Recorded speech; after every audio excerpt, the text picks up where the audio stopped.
Hello friends, Kachchapi talks ఛానల్కి స్వాగతం. నా పేరు దీప్తి. మనం యండమూరి వీరేంద్రనాథ్ గారు రాసిన వీళ్ళనేం చేద్దాం అనే నవలని చెప్పుకుంటున్నాం. ఇంతకు ముందు భాగంలో మనం ఈ కథలో కనిపించే వృద్ధులు ఎలా వచ్చారో తెలుసుకున్నాం. ఆల్ఫ్రెడ్, పరిమళాలు మాట్లాడుకుంటూ ఉండగా వాళ్ళింటికి ఒక వృద్ధుడు వచ్చినట్టు తెలుసుకున్నాం. ఆ తర్వాత కథ ఏం జరగబోతుందో ఈరోజు తెలుసుకుందాం. ఇక లేట్ చేయకుండా వీడియోని స్టార్ట్ చేసేద్దాం. ఎదురుగా 4-5 ఫైళ్లు పెట్టుకుని ఇన్స్పెక్టర్ ప్రదీప్ కూర్చుని ఉన్నాడు. చాలా కష్టపడి అతడు ఆ ఫైళ్లు తయారు చేశాడు. నిజానికి అక్కడ కేసేమీ లేదు. ఎవరూ కంప్లైంట్ ఇవ్వలేదు. ఎఫ్ఐఆర్ కూడా లేదు. కేవలం తన ఇంట్రెస్ట్తో ఎంక్వైరీ మొదలుపెట్టాడు. చాలా ఆసక్తికరమైన విషయాలు తెలిసాయి. అన్నిటికీ ఒకటే లింకు: డబ్బు, అధికారం, రాజకీయం. మొత్తం రిపోర్ట్ని ఆ ఇన్స్పెక్టర్ ఈ విధంగా క్రోడీకరించాడు. ఇప్పటి వరకు 3 వృద్ధులు 3 ఫోటోల కోసం వెతుకుతున్నారు. వారికి ఆ ఫోటోలు ఎందుకు కావాలో చెప్పటం లేదు. వారు వెతికే ఫోటోలు 3 వేర్వేరు వ్యక్తులవి. ఆ 3 చనిపోయి ఇప్పటికీ దాదాపు 25 ఏళ్ల నుంచి 50 ఏళ్ల మధ్య అయి ఉంటుంది. చనిపోయిన వారి ఫోటోల కోసం వెతుకుతున్న వృద్ధులు చాలా ప్రయత్నాలు చేస్తున్నారు. మనవల్ని, మునిమనవల్ని, బంధువుల్ని ఎవ్వరిని వదలటం లేదు. వంశవృక్షంలో అందరినీ శోధిస్తున్నారు. అందరి దగ్గరికి వెళ్తున్నారు. చివరికి రహస్య భార్యల్ని కూడా వదలలేదు. ఎవరి దగ్గరైనా ఒక పాత ఫోటో ఉండకపోతుందా అన్న ఆశతో తిరుగుతున్నారు. అయితే అంతమంది వారసుల అడ్రస్లు, రహస్య భార్యలు ఆ వృద్ధులకి ఎలా తెలిసిందన్నది మిస్టరీగా ఉంది. ఇంటెలిజెన్స్ డిపార్ట్మెంట్కి కూడా బహుశా ఇది సాధ్యం కాకపోవచ్చు. ఈ 3కి ఫోటోలు సంపాదించడానికి ఒక గడువు కూడా ఉన్నట్టుంది. ఆఖరు తేదీ దగ్గర పడుతుందని అందులో 2 కంగారు పడినట్లు కూడా తెలిసింది. దేనికి ఆఖరు తేదీ? అసలు ఫోటోలు ఎందుకు? ఇదొక మిస్టరీ. జైల్లో రికార్డులు వెతుకుతూ మరణించిన వృద్ధుడి శవం ఎలా మాయమైంది? బట్టలు, చెప్పులు ఉండి కేవలం శరీరం ఎలా అదృశ్యమవుతుంది? ఎన్నో సంవత్సరాలు అనుభవం ఉన్న ఇన్స్పెక్టర్ కళ్ళు అతన్ని ఎలా మోసం చేస్తాయి? అతను అబద్ధం ఎందుకు చెప్తాడు? ఇదొక మిస్టరీ.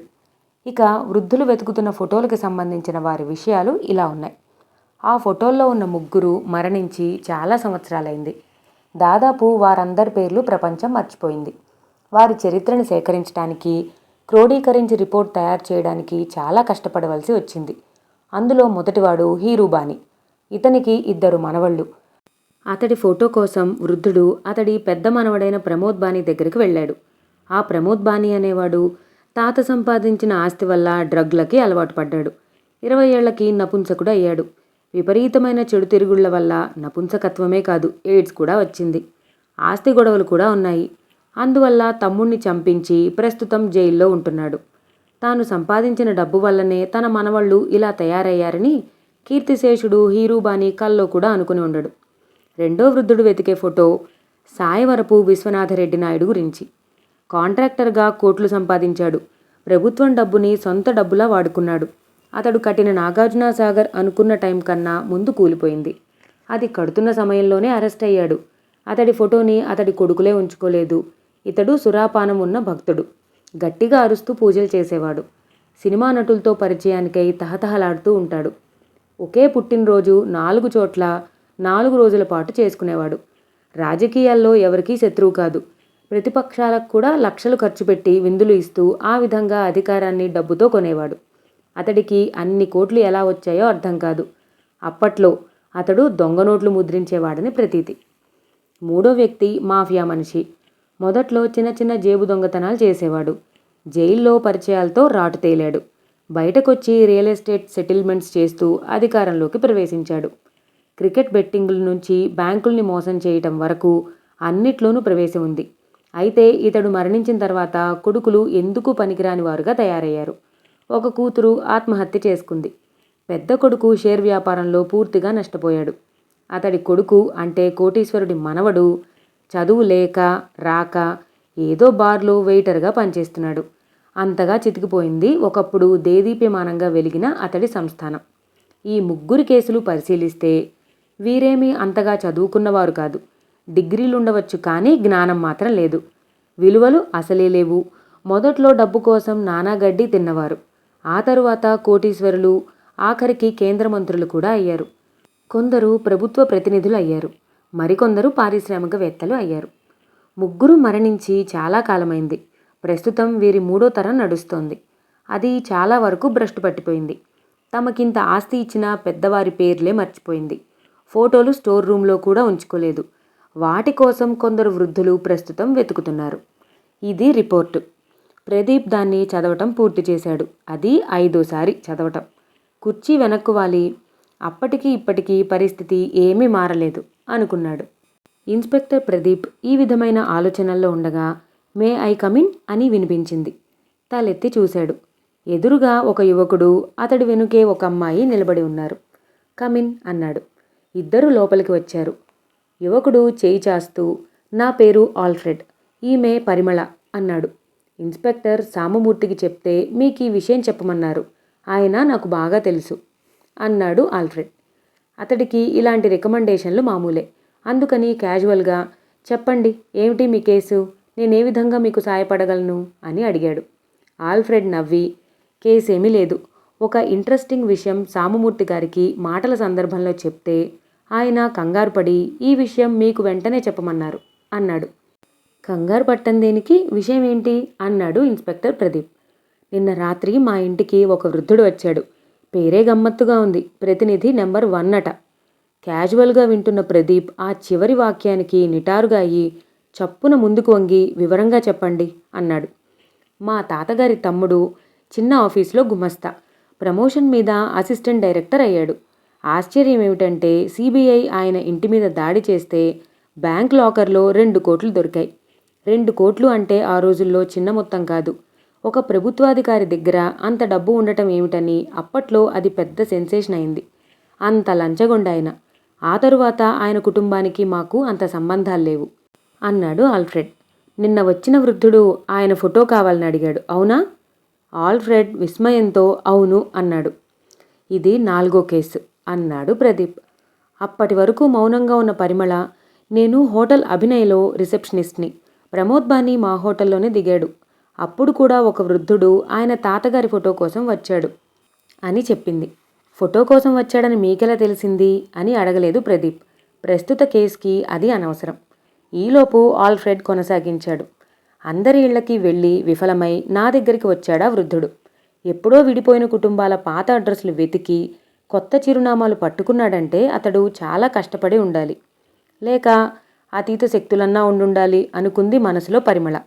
ఆ రోజు తన ఎదురుగా హోటల్ సోఫాలో గంటల తరబడి అచేతనంగా కూర్చున్న వృద్ధుడు ఆమెకి గుర్తొచ్చాడు. ఆల్ఫ్రెడ్ అన్నాడు, మా చిన్న తాత జైలుకెళ్ళాడు, కానీ ఆయన సంపాదించిన దాంతో ఆయన వంశస్థులందరూ బాగుపడ్డారు. కానీ ఆ తర్వాత ఆయన గురించి వాళ్ళందరూ మర్చిపోయారు. ఆయన ఫోటో కేవలం నా ఒక్కడి దగ్గరే ఉంది. ప్రదీప్ ఉద్వేగంతో, నిజంగానా అన్నాడు. అవును, ఆయన పోలికలే నాకొచ్చాయని మా నాన్న అనేవాడు. ఆయన గుణాలు మాత్రం రాకూడదని అమ్మ భగవంతుణ్ణి ప్రార్థించేదట. అందుకే జస్ట్ థ్రిల్ కోసం ఆయన ఫోటో నా దగ్గర పెట్టుకున్నాను. నాకు ఆయనకి చాలా దగ్గర పోలికలున్నాయి. మరి ఆ ఫోటో ఆ వృద్ధుడికి ఇచ్చారా? ఇవ్వలేదు. ఎందుకని? ఆ ఫోటో అవసరం ఏముందని అడిగాను. ఆ ఒక్క ప్రశ్నకి మాత్రం సమాధానం చెప్పనన్నాడు ఆ వృద్ధుడు. ఫోటో మాత్రం కావాలన్నాడు. ఏం కావాలన్నా చేసి పెడతానన్నాడు. ఎంత డబ్బైనా ఇస్తానన్నాడు. మరెందుకు ఇవ్వలేదు అన్నాడు ఇన్స్పెక్టర్ ప్రదీప్. ఎందుకంటే ఎందుకు? నా దగ్గరికి వచ్చిన ఆ వృద్ధుడు మా చిన్నతాతే.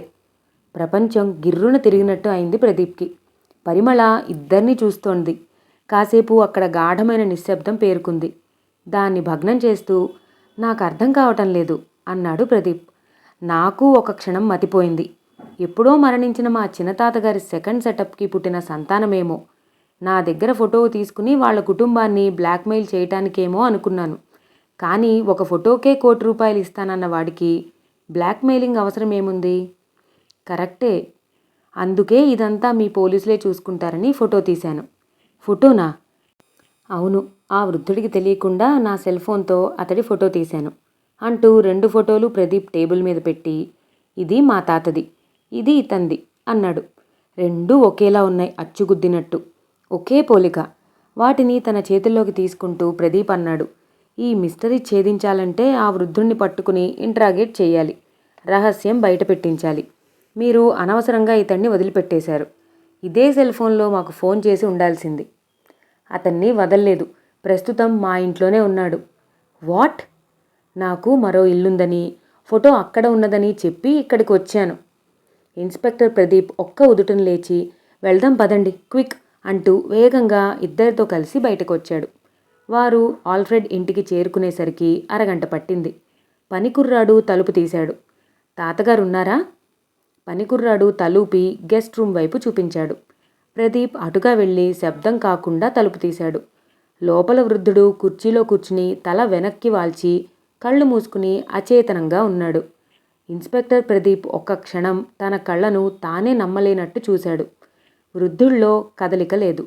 కానీ అతడు నిద్రపోతున్నాడా, మరణించాడా? ఇన్స్పెక్టర్ లోపలి దృశ్యాన్ని చూసి అంత ఆశ్చర్యపోవటానికి కారణం ఏమై ఉంటుందా అని వెనకే నుంచుని ఉన్న ఆల్ఫ్రెడ్, పరిమళాలు అతడి భుజాల మీదుగా లోపలికి తొంగి చూశారు. అక్కడి దృశ్యం చూడగానే పరిమళకి తాను మొదట హోటల్లో చూసిన వృద్ధుడు గుర్తొచ్చాడు. దాదాపు 24 గంటల పాటు భోజనానికి కానీ బాత్రూముకు కానీ లేవకుండా రిసెప్షన్ ఎదురుగా సోఫాలో ఆ వృద్ధుడు అలాగే కూర్చుని ఉన్నాడు. ఇప్పుడు ఇక్కడ ఈ వృద్ధుడు కూడా ఆ విధంగానే కుర్చీలో కళ్ళు మూసుకుని కూర్చుని ఉన్నాడు. తేడా ఏంటంటే ఈ వృద్ధుడు ముడతలు పడిన చేతి మీద 2 బొద్దింకలు పాకుతున్నాయి. భుజం మీద కూర్చుని శవాన్ని పీకు తిన్నట్టు ఒక ఎలుక అతడి చెవి అంచుని కొరుకుతోంది. అయినా సరే అతడిలో చలనం లేదు. ఇన్స్పెక్టర్ ప్రదీప్ ఎందుకు అంత ఆశ్చర్యం చెందాడో ఆమెకి అర్థమైంది. ఈ లోపల ప్రదీప్ ఒక అడుగు వెనక్కి వేసి, ఈ గదికి అటునుంచి దారుందా అని అడిగాడు. ఉంది అన్నాడు ఆల్ఫ్రెడ్. నేను అటు వెళ్ళి నిలబడతాను. ఈయన అటునుంచి బయటకు వెళ్ళటానికి ప్రయత్నిస్తే అక్కడ నేను ఆపుతాను. మీరు లోపలికి వెళ్ళి ఆయనతో మాట్లాడండి. ఏమని? ఆ ఫోటో ఎందుకు అని అడగండి. దాని అవసరం ఏమిటని ప్రశ్నించండి. ఆ ప్రశ్నకి సమాధానం చెప్పరని ఆయన మొదటే చెప్పాడుగా. అప్పుడు చెప్పననటం వేరు, ఇప్పుడు చెప్పకపోవటం వేరు. మీ దగ్గర అతని ఫోటో ఉన్నట్టు, దాన్ని మీరు ఎక్కడికో వెళ్ళి తెచ్చినట్లు అతడికి తెలుసు. కారణం చెప్తే తప్ప ఫోటో ఇవ్వను అనండి. ఆ విధంగా ఇరుకున పెడితే అతడు కారణం చెబుతాడు. ఎందుకలా ఎమోషనల్గా బ్లాక్మెయిల్ చేయటం మీరే ప్రశ్నించొచ్చుగా. ప్రదీప్ విసుగ్గా, ఎలా చేయమంటారు ఆల్ఫ్రెడ్? అతడేమీ నేరం చేయలేదు, నేరస్తుడు కాదు. ఫోటో ఎందుకు కావాలో కారణం చెప్పే వరకు లాకప్లో పెట్టి హింసించమంటారా? ఎప్పుడో మరణించిన మనిషి పోలికలు నీకెలా వచ్చాయో చెప్పు అని నిలదీయమంటారా? ఇన్స్పెక్టర్ చెప్పే దాంట్లో లాజిక్ గుర్తించి ఆల్ఫ్రెడ్ ఆ గదిలోకి ప్రవేశించాడు. ప్రదీప్ ఇంటి వెనక వైపుకి పరిగెత్తాడు. ఎటు వెళ్లాలో తెలియక అయోమయంలో పరిమళ అక్కడే నిలబడి తర్వాత ఏం జరుగుతుందా అని లోపలి సంభాషణ వింటోంది. వృద్ధుడి చెవి కొరకటానికి సిద్ధంగా ఉన్న ఎలుక మనుషుల అలికిడికి పారిపోయింది. బొద్దింకలు కార్పెట్ కిందకి దూరాయి. అంత ఖరీదైన ఇంట్లోకి ఎలుకలు, బొద్దింకలు ఎలా ప్రవేశించాయా అని ఆలోచించటం లేదు ఆల్ఫ్రెడ్. ఏదో వాసన వస్తోంది. మార్చురీలో వచ్చే వాసన. ఎలుకల్ని, బొద్దింకల్ని ఆకర్షించే వాసన. ఆల్ఫ్రెడ్ వృద్ధుడి దగ్గరగా వెళ్ళి ఫోటో తెచ్చాను అన్నాడు. వృద్ధుడు ఆ మాటకి కళ్ళు విప్పాడు. అప్పటి వరకు అతడి మొహంలో ఉన్న ప్రేతకళ పోయి ఒక్కసారిగా తేజస్సు వచ్చింది. చప్పున చేయి చాచి ఏది అన్నాడు. ఎందుకో చెప్తే ఇస్తాను. వృద్ధుడి మొహంలో భావాలు మారాయి. లేకపోతే ఇవ్వవా అన్నాడు కర్కశంగా. ఇవ్వను అన్నాడు ఆల్ఫ్రెడ్. ఇస్తే ఏమిటి నష్టం? ఇస్తే ఏమిటి లాభం? వృద్ధుడు మాట్లాడలేదు. ఆల్ఫ్రెడ్ అన్నాడు, చూడు, నీ రక్త సంబంధీకుల దగ్గర కూడా దొరకని ఫోటో నా దగ్గర ఉంది. నువ్వెవరో నాకు తెలీదు. ఎందుకు నీకు ఆ ఫోటో కావాల్సి వచ్చిందో నాకు తెలీదు. పోనీ ఒక విషయం చెప్పు, నీకు మా చిన్నతాతకి ఒకటే పోలికలు ఎలా వచ్చాయి? ఆయన పెద్ద రసికుడని విన్నాను. ఆ విధమైన సంబంధం ఏదైనా ఉందా?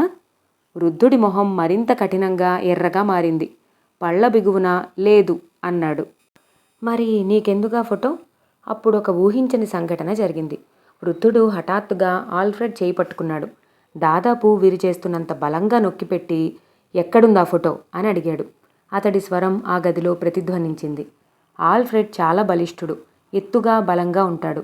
అతడు కూడా ఆ వృద్ధుడి పట్టుకి నొప్పితో విలవల్లాడిపోతున్నాడు. బాధతో గట్టిగా అరిచాడు. పరిమళ విస్తుబోయి చూస్తోంది. తన కళ్ళ ముందు జరుగుతున్నది కలో వాస్తవమో ఆమెకి అర్థం కావటం లేదు. ఈలోపు ఇన్స్పెక్టర్ వెనక గుమ్మం దగ్గరికి చేరుకున్నాడు. ఆల్ఫ్రెడ్ ఇంకా అరుస్తూనే ఉన్నాడు. ప్రదీప్ చప్పున పిస్టల్ తీసి వదులు, లేకపోతే కాలుస్తాను అన్నాడు. వినపడలేదో ఏమో కానీ వృద్ధుడు ఆ హెచ్చరిక పట్టించుకోకుండా, టైం ఎక్కువ లేదు, నీ ప్రాణాలు రక్షించుకోవాలంటే అది ఇవ్వక తప్పదు అంటూ చెయ్యి వదిలి మెడ పట్టుకున్నాడు. ఆల్ఫ్రెడ్ చెయ్యి తోటకూర కాళ్లాగా వేళ్లాడుతోంది. అతడి నోటి వెంట అరుపులు ఆగిపోయాయి. ఊపిరి కోసం ఉక్కిరి బిక్కిరి అవుతున్నాడు. పరిమళ దిగ్భ్రాంతురాలే చూస్తోంది. ఆ వృద్ధుడికి ఉన్న బలం ఒక ఆశ్చర్య కారణమైతే అతడిలో అకస్మాత్తుగా వచ్చిన మార్పు అంతకన్నా ఆశ్చర్యకారణం. హోటల్లో మొదటి వృద్ధుడు ఎంత వినమ్రతతో ప్రశ్నించాడు, చాలా సౌమ్యంగా ప్రవర్తించాడు. కానీ ఇతడు ఇంత రాక్షసంగా ఉన్నాడేమిటి? ఆల్ఫ్రెడ్ కనుగుడ్లు వెడల్పు అవుతున్నాయి. నాలుక బయటకు వస్తోంది. మెడ పట్టుకుని వృద్ధుడు పైకి లేపటంతో అతడి కాళ్ళు గాల్లో నిస్సహాయంగా వేళ్లాడుతున్నాయి. ఎంతో టైం లేదు అన్నాడు వృద్ధుడు. 5, 4, 3 ఆపండి అంటూ పరిమళ లోపలికి పరిగెత్తుకెళ్ళింది.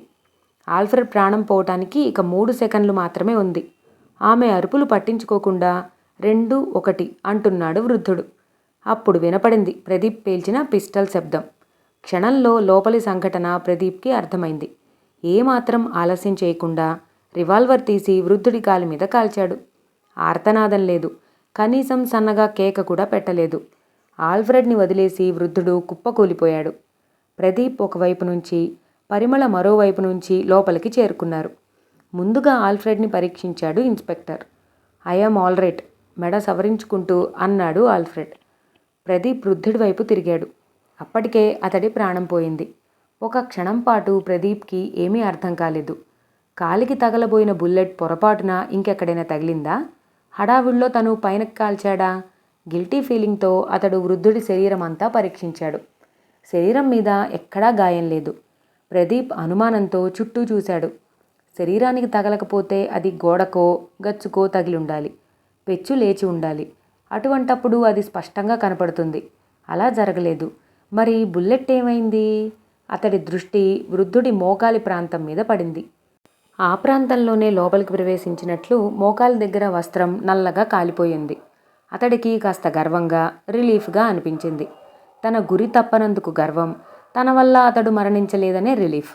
గాయాన్ని పరీక్షించడం కోసం అతడు వృద్ధుడి వస్త్రాన్ని పక్కకి తొలగించాడు. రక్తం లేదు. మోకాలి దగ్గర రంధ్రం తప్ప అసలు గాయమే లేదు. వృద్ధుడు ఎలా మరణించాడు? బుల్లెట్ శబ్దానికి గుండె ఆగి మరణించాడా? సహజంగానే మృత్యువు ఆసన్నమై మరణించాడా? ఆ రెండింట్లో ఏది నిజమైనా మరి మోకాల దగ్గర బుల్లెట్ వస్త్రాన్ని కాల్చిన విషయం సంగతేమిటి?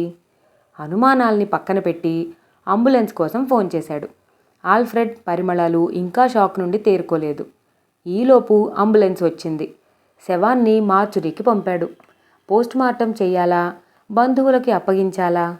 సహజ మరణమైతే పోస్ట్మార్టం చేయాల్సిన అవసరం లేదు, అవన్నీ తర్వాత ఆలోచించవచ్చు అనుకుని ముందు వాహనాన్ని పంపించి వేశాడు. అంబులెన్స్ వెళ్ళిపోయాక ఇతడి బంధువులు ఎక్కడున్నారు అడిగాడు ఇన్స్పెక్టర్. అసలు ఇతనెవరు? ఆల్ఫ్రెడ్ తిరుగు ప్రశ్న వేశాడు. ఇన్స్పెక్టర్కి తన ప్రశ్నలో తప్పు అర్థమైంది. చిన్నతాతగారి పోలిక ఉన్నంత మాత్రాన వృద్ధుడు ఆల్ఫ్రెడ్కి బంధువు ఎలా అవుతాడు? ఇదేదో గొడవ అయి ఉంటుంది. అదంతా ఎంక్వైరీ చేసేటంత అవసరమూ టైము లేదు. ఒక పేపర్ ప్రకటన ఇచ్చి కొన్ని రోజులు చూసి శవాన్ని మున్సిపాలిటీ వారికి అప్పగించేస్తే సరిపోతుంది. అతడు ఆ విధంగా ఆలోచిస్తూ ఉండగా ఆసుపత్రి నుంచి ఫోన్ వచ్చింది. ఇన్స్పెక్టర్ ప్రదీప్ మాట్లాడుతున్నాను. నేను హాస్పిటల్ నుంచి మాట్లాడుతున్నాను. చెప్పండి. మీరు ఒక శవాన్ని మార్చురీలో ఉంచడం కోసం పంపించారు. అవును. స్ట్రెచర్ మీద ఆ శవాన్ని పెట్టి ఆ ఇంటి వెనుక గది నుండి బయటకు తీసుకొచ్చి ఆ స్ట్రెచర్ని అంబులెన్స్లోకి ఎక్కించి ఆసుపత్రికి తీసుకొచ్చామంటున్నారు మా వాళ్ళు, అంతేనా? ప్రదీప్కి ఒళ్ళు మండింది. చిన్న విషయాన్ని అంత సాగదీసి డ్రమటిక్గా చెప్తున్న ఆ సూపరింటెండెంట్ని గతంలో టీవీ విలేకరిగా పనిచేసి ఉంటాడు అనుకున్నాడు మనసులో. పైకి మాత్రం క్లుప్తంగా అవును అన్నాడు. మీరు షూర్గా చెప్తున్నారా? అంటే శవాన్ని అంబులెన్స్లో ఎక్కించినప్పుడు మీరు చూశారా? మొహం మీద గుడ్డ తీసి చూడలేదు. కాస్త విసుగ్గా సెటైరికల్గా అన్నాడు. కానీ శవం ఉన్న స్ట్రెచర్ని అంబులెన్స్లో పెట్టడం చూశాను. ఏమైంది? వృద్ధుడి శవం బదులు యువకుడి శవం కానీ యువతి శవం కానీ ఆసుపత్రికి వచ్చిందా అంబులెన్స్లో? అసలు ఏ శవమూ రాలేదు ఇన్స్పెక్టర్. స్ట్రెచర్ మీద శవం లేదు. ఆల్ఫ్రెడ్ తన ఇంటి తాళం ఇచ్చిన తర్వాత పరిమళ చదువు బాగా సాగుతోంది. అతడన్నట్టు హాస్టల్కి ఇంటికి చాలా తేడా ఉంది. ఒకే రూమ్లో 4 విభిన్నమైన అమ్మాయిల మధ్య ఇమడటం చాలా కష్టంగా ఉండేది. ఒక్కొక్కరిది ఒక్కొక్క మనస్తత్వం. రాత్రి 2 వరకు టీవీ రూమ్లో గొడవ చేసేది ఒక బ్యాచ్ అయితే పక్కవారికి డిస్టర్బెన్స్ ఏమో అని ఆలోచించకుండా రాత్రి 1 గంటకి బాయ్ ఫ్రెండ్స్తో ఫోన్లో బిగ్గరగా మాట్లాడేది మరో రకం. అంతకుముందు నగరంలో 100 కన్నా ఎక్కువ హాస్టల్స్ ఉండేవి కావు. ఇప్పుడు 5,000 ఉన్నాయట.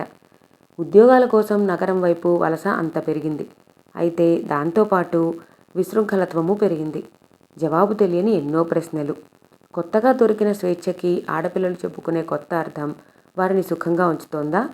తల్లిదండ్రుల కట్టడిలో ఉన్న ఆడపిల్ల ఎక్కువగా నిశ్చింతగా ఉంటోందా? లేక తనలాగే ఒకవైపు ఉద్యోగం చేస్తూ మరొక వైపు చదువుకునే అమ్మాయి సంతోషంగా ఉంటోందా? ఆల్ఫ్రెడ్ చెప్పినట్టు ఆంథ్రోపాలజీ ఎంత చిత్రమైనది. సంతోషం అన్నది చరిత్ర పుట్టినప్పటి నుంచి రిలేటివే. కానీ సంతోషం పొందే పద్ధతుల పట్ల ఈనాడు ఉన్నంత అయోమయం గతంలో ఎన్నడూ లేదేమో. ఏది ఏమైనా తాను మాత్రం అదృష్టవంతురాలు. చదువుకోవటానికి కావలసినంత ప్రశాంతత లభించింది. ఆల్ఫ్రెడ్ చాలా మర్యాదగా ఉంటాడు. ఇంట్లో ఉన్నది కదా అని చనువు తీసుకోడు. అధికారం చూపించడు. చులకనగా మాట్లాడాడు. అనవసరంగా తన గదిలోకి రాడు. ముందుగా ప్రపోజ్ చేశాడు. తాను నో అంది. ఆ తరువాత ఇక ఆ విషయం పూర్తిగా మర్చిపోయినట్టున్నాడు. ఆ విషయంలో తను అతన్ని మెచ్చుకుని తీరాలి. ఒకరోజు మాత్రం చిన్న పొరపాటు జరిగింది. తన దగ్గరున్న డూప్లికేట్ తాళంతో అతడి ఇంటికొచ్చింది. సాధారణంగా అలాంటి సమయంలో రాదు.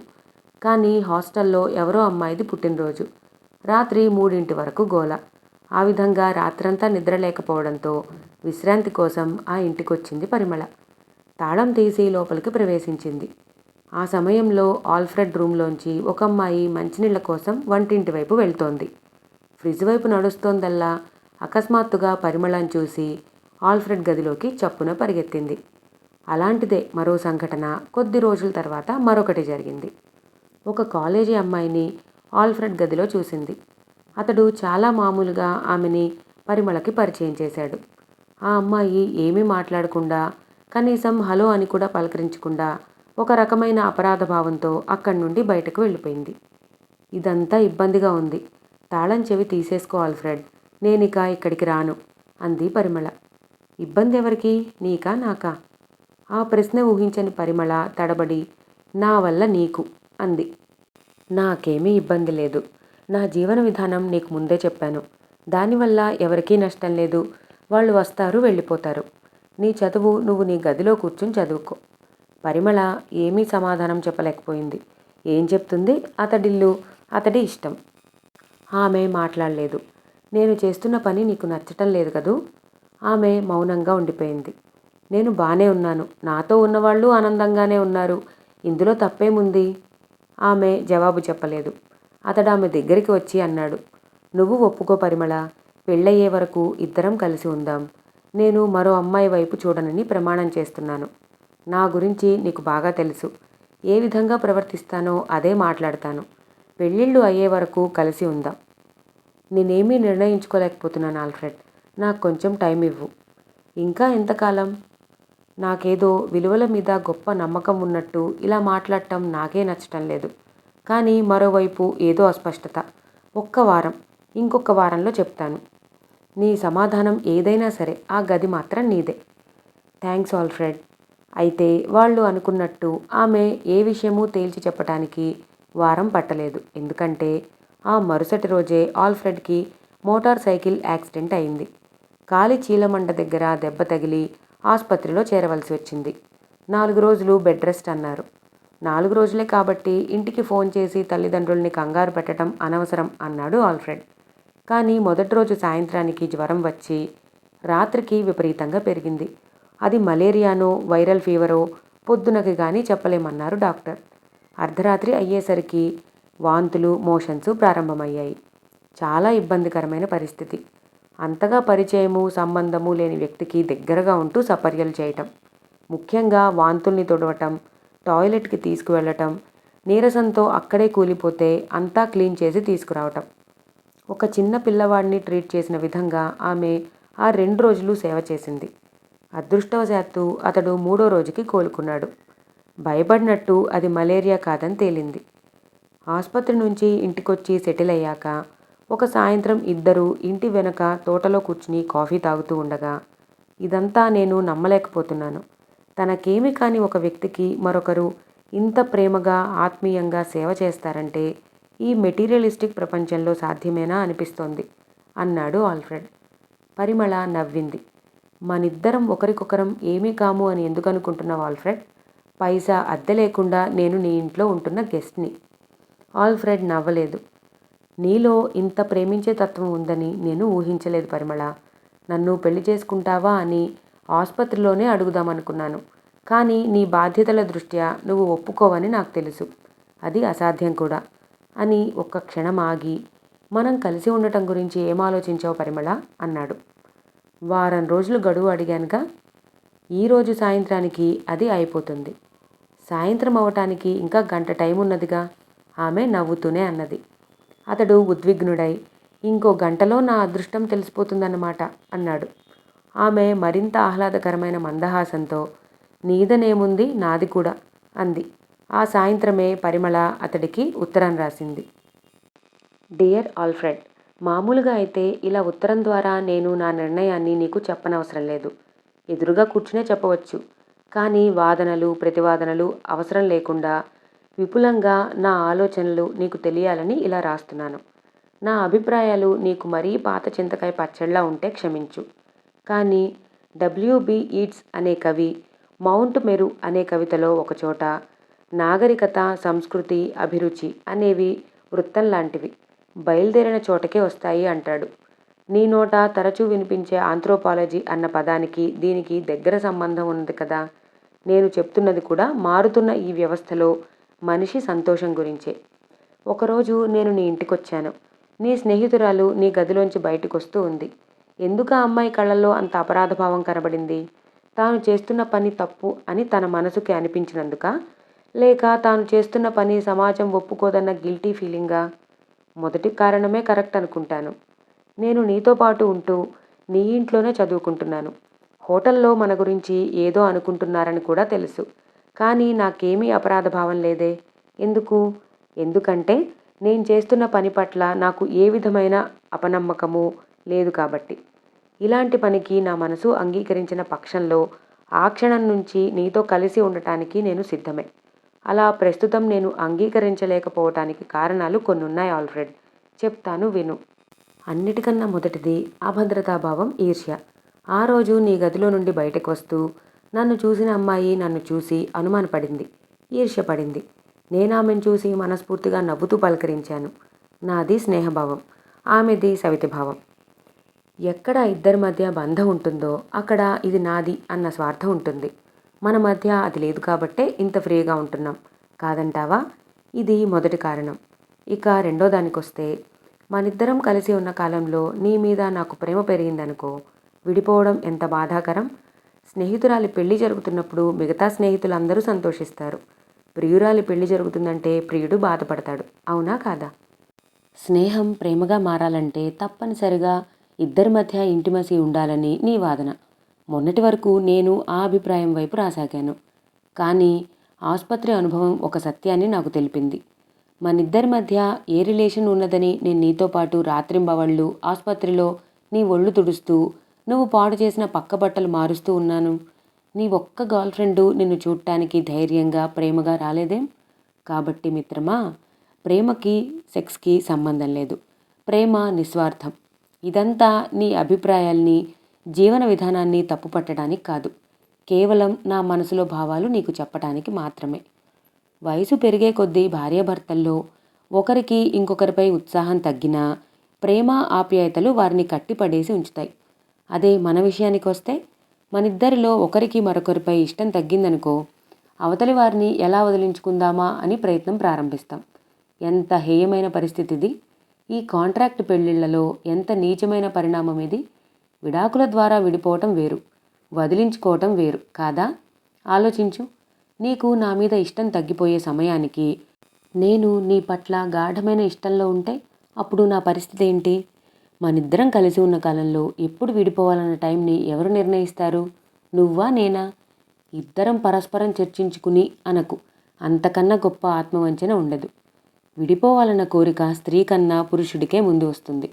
ఎంతమంది స్త్రీలను గెలిస్తే అంత విజయంగా భావిస్తారు కొందరు పురుషులు. వీలైనంత వరకు ఒక్క పురుషుడితోనే ప్రేమను పంచుకోవాలనుకుంటుంది స్త్రీ.